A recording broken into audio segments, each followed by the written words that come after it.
ఏషియాలో బలం పెంచుకుంటూ ముందుకు వెళ్తోంది. ఇండియా పాకిస్తాన్ యుద్ధంలో కూడా పాకిస్తాన్కి మిసైల్ను పంపించి ఆర్మీ పర్సనల్స్ పంపించి భారత్ పైన యుద్ధానికి దిగింది చైనా. అయితే స్ట్రింగ్ ఆఫ్ పెరల్స్ పేరుతో మరో కొత్త ప్రాజెక్టుకి తెరలేపింది చైనా. సౌత్ ఏషియాలో బలం పెంచుకునేందుకు ప్రయత్నం చేస్తోంది.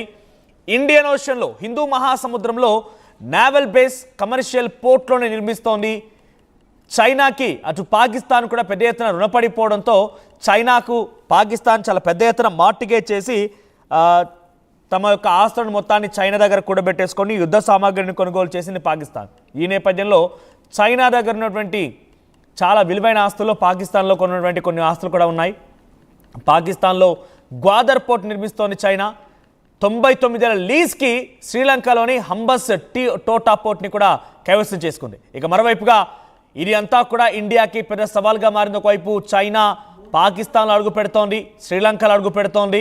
సో ఈ రకంగా ప్రతి చోట కూడా చైనా తన స్థావరాలను ఏర్పాటు చేసుకుంటోంది.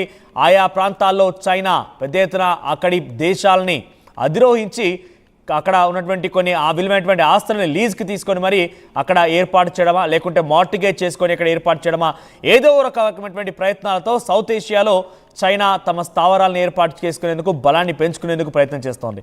ఇక నేపాల్లో కూడా ఇటువంటి ప్రయత్నం జరుగుతోంది. నేపాల్లో కూడా పెద్ద ఎత్తున చైనా ప్రాజెక్టులు ఏర్పాటు చేస్తోంది. నేపాల్లోని పోఖారా అనేటువంటి ఎయిర్పోర్ట్ని నిర్మిస్తోంది చైనా. ఇక మాల్దీవ్స్లో కూడా ఇదే పరిస్థితి కొనసాగుతోంది. క్రమంగా చైనా బంగ్లాదేశ్ వైపుగా, అంటే బంగ్లాదేశ్ కూడా చైనాకి చేజిక్కిపోతోంది. బంగ్లాదేశ్ కూడా చైనా వశము కాబోతోంది. బంగ్లాదేశ్లో కూడా భారీగా ప్రాజెక్టుల నిర్మాణం కోసం చైనా ప్రయత్నం చేస్తోంది. బంగ్లాదేశ్లో బెల్ట్ అండ్ రోడ్ ఇనిషియేటివ్ కింద ప్రాజెక్టులు చేస్తోంది. ఇక చతోగ్రామ్ మోంగ్లా సీ పోర్ట్లను నిర్మిస్తోంది బంగ్లాదేశ్లో చైనా.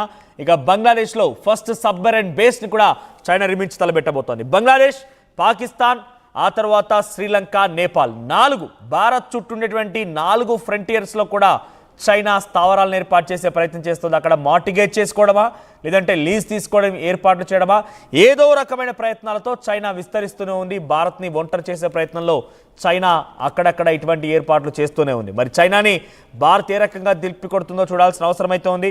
దీనిపై మరిన్ని అప్డేట్స్తో మా ప్రతినిధి మధు సిద్ధంగా ఉన్నారు. మధు, సో చైనా ఎక్కడ చూసినా కూడా తన స్టాంపింగ్ వేస్తూ వెళ్తోంది. మన భారతదేశానికి సంబంధించిన ఫ్రంటియర్స్గా ఉన్నటువంటి నేపాల్, పాకిస్తాన్, తర్వాత బంగ్లాదేశ్, ఈ తర్వాత శ్రీలంక 4 చోట్ల 4 వైపులా నలువైపులా కూడా భారత్ని చుట్టుముట్టే విధంగా అక్కడక్కడ ఏర్పాట్లు చేస్తోంది. లీజ్ తీసుకుంటోంది, లేదంటే కనుక మార్టిగేజ్ చేసుకొని అక్కడ ఏర్పాట్లు చేస్తోంది. ఎలా చూడాలి? ఎగ్జాక్ట్లీ సౌత్ ఏషియా రీజన్ లో బలపడాలని చైనా భావిస్తా ఉంది. ఇదంతా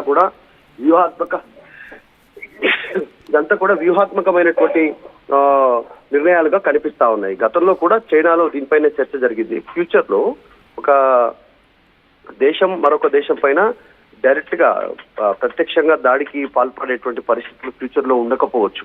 దాంట్లో భాగంగానే వ్యూహాత్మకంగా, అంటే ఆర్థిక సంబంధాలను తర్వాత ఇతర దేశాలతో బలపరుచుకుంటూ వారికి ప్రత్యర్థి దేశమైనటువంటి ఏ దేశాలు ఉన్నాయో దానిపైన ఇట్లా వ్యూహాత్మకమైనటువంటి నిర్ణయాలు తీసుకుంటూ ముందుకు పోతారు.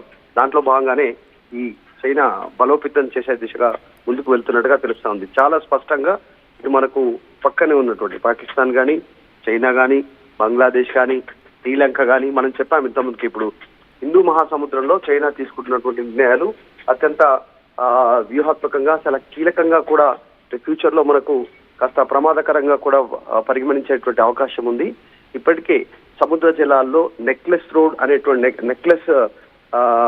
ఒక నెక్లెస్ లాంటి ఒక ప్రాంతాన్ని కలుపుతూ దీవులను, మాల్దీవులను, శ్రీలంకతో లీజు తీసుకున్నటువంటి భూములను ఆ జలాల్లో బాగా వేయడము, ఈ రకంగా చిన్న చిన్న దీవుల్లో వారి నేవీ తర్వాత పోర్టులను, అక్కడ స్థావరాలను, ఆర్మీ స్థావరాలను నిర్మించినటువంటి ప్రయత్నం చేస్తా ఉంది చైనా. చాలా రోజుల నుంచి ఈ వ్యూహాత్మకంగా ముందుకు వెళ్తా ఉన్నటువంటి పరిస్థితి కనిపిస్తా ఉంది. ఇంకా ముఖ్యంగా భారత్ ని నిలవరించాలనేటువంటి ఏకైక కారణమే చైనాలో కనిపిస్తున్నట్టుగా కనిపిస్తా ఉంది.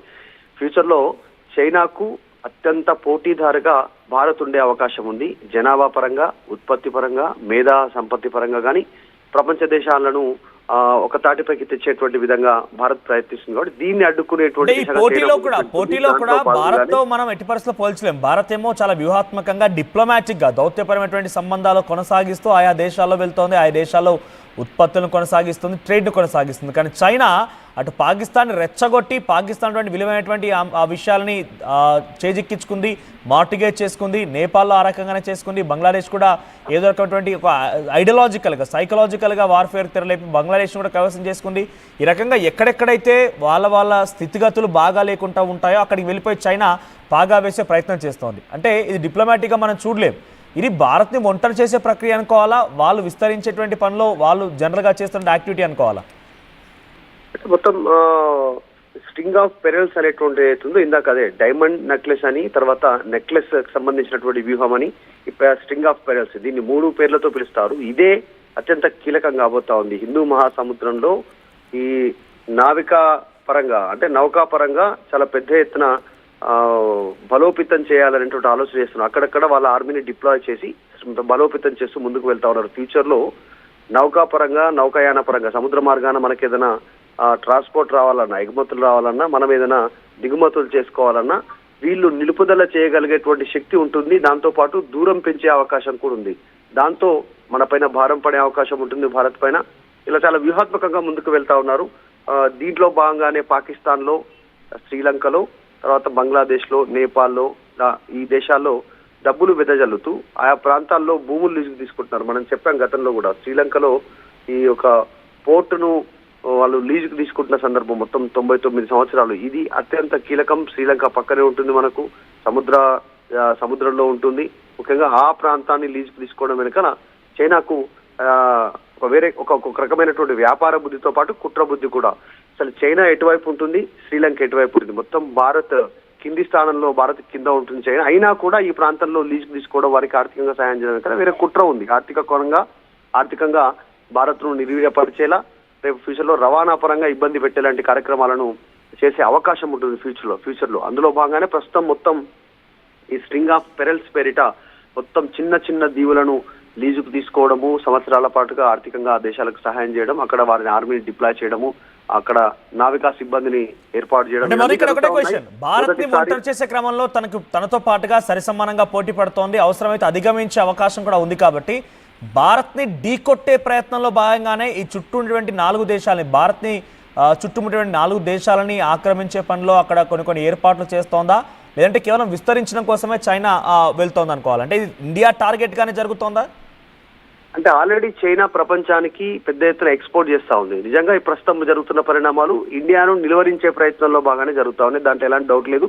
కేవలం ఇప్పుడు పాకిస్తాన్ లో 1 బెల్ట్ 1 రోడ్ అనేటువంటిది, తర్వాత ఎకనామిక్ కి సంబంధించినటువంటి కారిడార్ అనేటువంటిది, తర్వాత అక్కడ పోర్టులను తీసుకోవడము, సింధ్ ప్రాంతంలో, తర్వాత బలూచిస్తాన్ ప్రాంతంలో భూభాగాన్ని ఆక్రమించడం, పిఓకే ఆక్యుపైడ్ కాశ్మీర్ లో సిఓకేగా కొంత భాగాన్ని పాకిస్తాన్ నుంచి డబ్బులకు కొనుగోలు చేయడము, వారికి డబ్బాశ చూపించి సిఓకేగా చైనా ఆక్యుపైడ్ కాశ్మీర్ గా మారినటువంటి పరిస్థితి. ఇటు బంగ్లాదేశ్ తో ఒప్పందం రీసెంట్ గా $2 బిలియన్ సంబంధించిన ఒప్పందం యూనిస్ తో, ఇలా చాలా వ్యూహాత్మకంగా